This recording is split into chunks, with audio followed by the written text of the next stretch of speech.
Let's talk about body positivity, right? I'm sure that throughout your life, as with all women, we struggle with our body image, with societal expectations of beauty.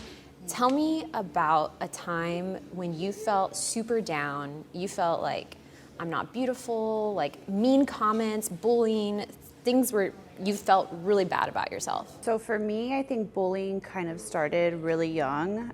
It started when I was in private school. I went to Calvary Christian School, and it started there when I was about in 4th or 5th grade. Kids are just mean, and they hear things either from movies, or they hear their parents talk, or family members or other kids or whatnot.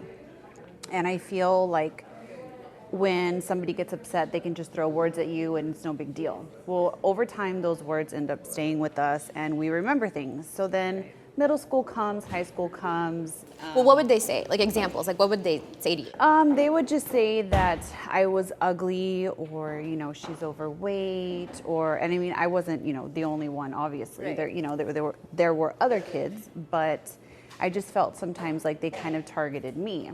And when you're that young and you don't see anybody in magazines that look like you don't see people on TV who, have the same body type as you, even when you're little, you know what I mean? Right. Like, we go to stores with our parents when we're young and we see magazines on the shelf. And, when I was little, I always wondered, well, why don't I see anybody that looks like me? Or why don't I see somebody that looks like my mom? Or, things like that. I went through a hard time maybe like 10 years ago or so, 9 years ago.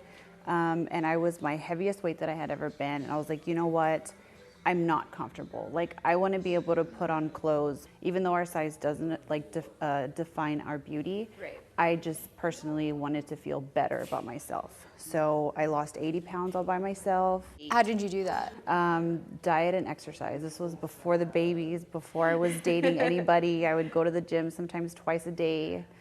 Wow. And I was just tired of feeding my body all of this bad food. So I said, you know what? I'm going to start taking care of myself. Wow. Over 8 months? Yeah, it was 8 months.